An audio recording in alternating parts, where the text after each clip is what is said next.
Happy Memorial Day. Will everyone please rise at this time for the Pledge of Allegiance?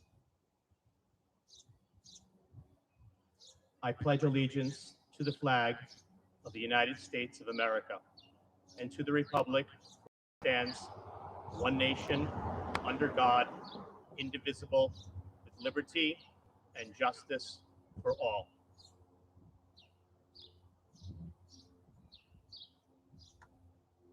Oh, say, can you see by the dawn's early light what so proudly we hailed at the twilight's last gleaming, whose broad stripes and bright stars through the perilous fight o'er the ramparts we watched were so gallantly streaming, and the rocket's red glare, the bombs bursting in air, gave proof through the night that our flag was still there.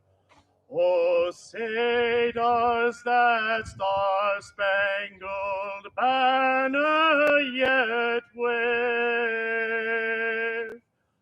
o'er the land of the free and the home of the brave?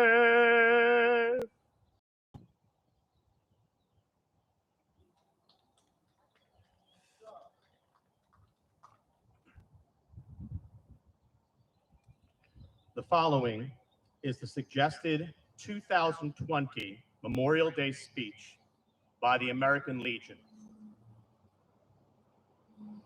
Every crisis has new heroes. During the 9/11 attacks, they were the first responders running into the building as others ran out. Now, during the coronavirus pandemic, the most visible heroes are the healthcare professionals who are saving others and risking their own lives while doing so.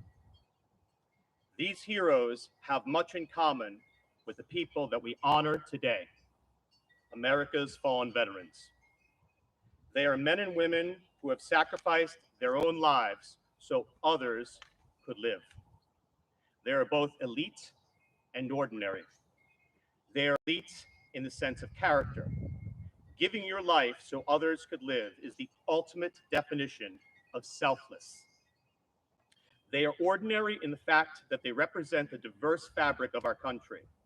They are rich and poor, black and white, male and female. They come from every ethnicity and background. In short, they looked like any one of us. As we celebrate the selfless and untiring performances of the healthcare workers during the COVID-19 pandemic, it brings to mind the military medics, doctors, and nurses who sacrificed their lives while treating others on the battlefield. One such hero was pharmacist mate third class Jack Williams. The Navy Reserve Corpsman was only 20 years old when he landed on Iwo Jima 75 years ago.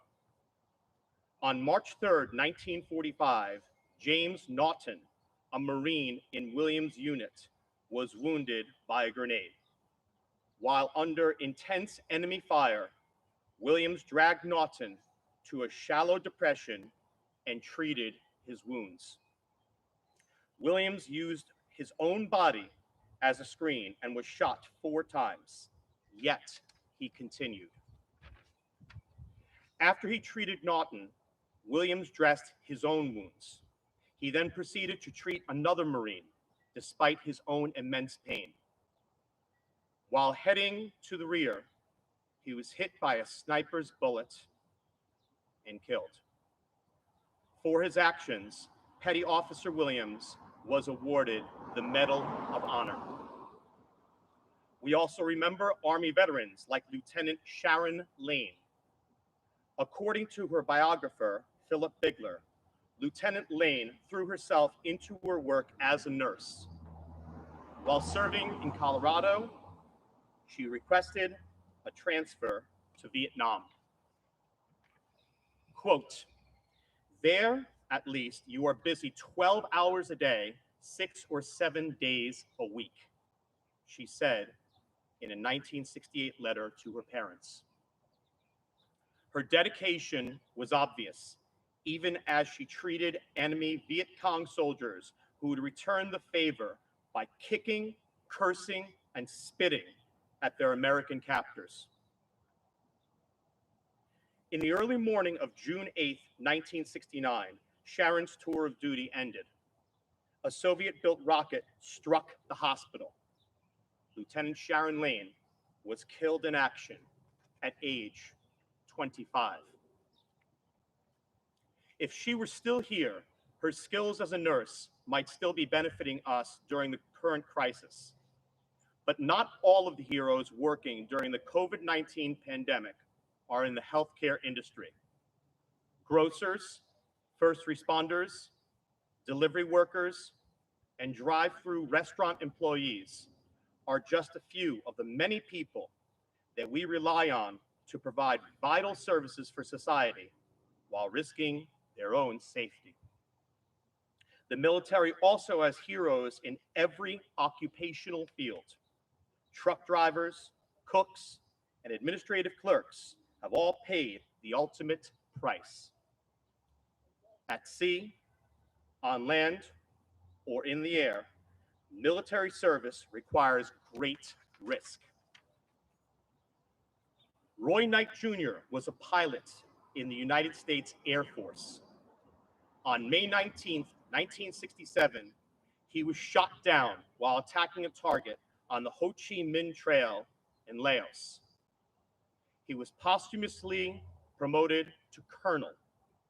Last year, a joint team from the Defense POWMIA accounting agency discovered and later identified Colonel Knight's remains. When his remains arrived at Dallas's Love Field, a crowd had gathered to witness the dignified transfer of the flag-draped casket from the American Airlines jet into the receptive arms of the Military Honor Guard. One observer reported that the entire crowd fell silent. The Southwest flight was piloted by another Air Force veteran, Colonel Knight's son, Brian. Brian Knight was only 5 years old when he said goodbye to his father as the elder Knight left for Vietnam. This is yet another legacy that these heroes leave behind. A legacy that includes their sons, daughters, grieving parents, grandparents, and friends. Their heroic acts are sometimes performed to protect those with whom they serve.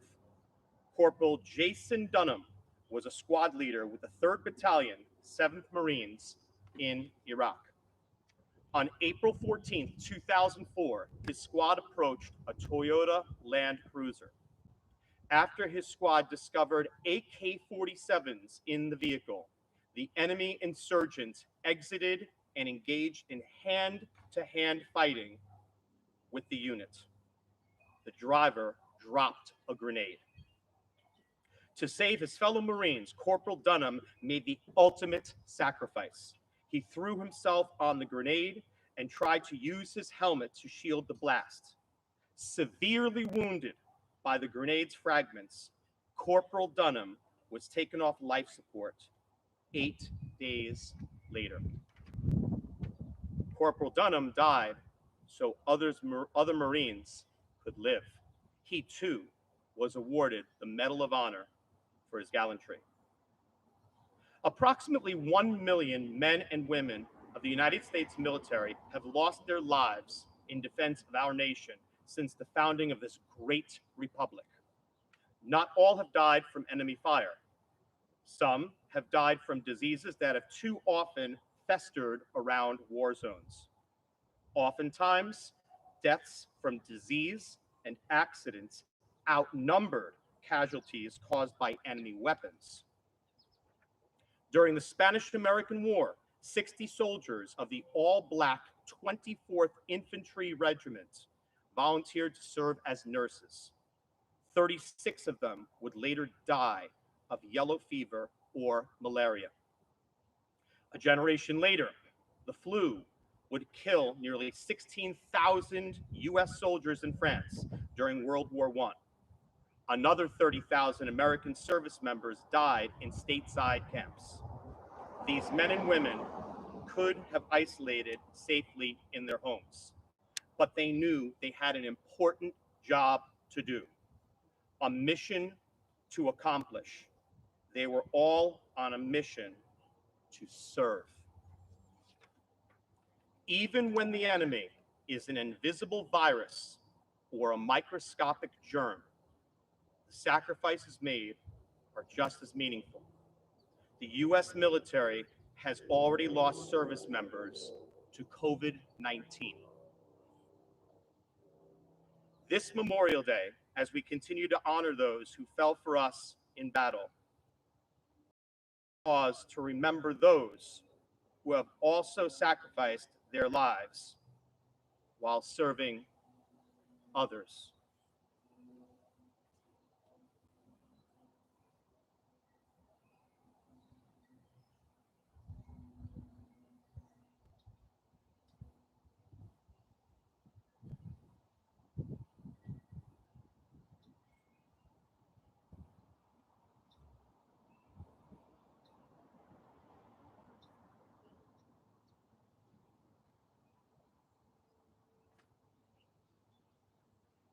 May God bless them, and may God bless you for remembering them here today.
This concludes our Memorial Day tribute.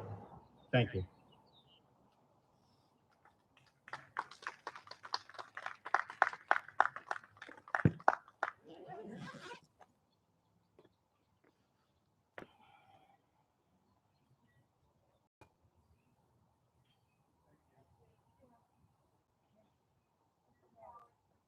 Good job, Timmy. Thank you.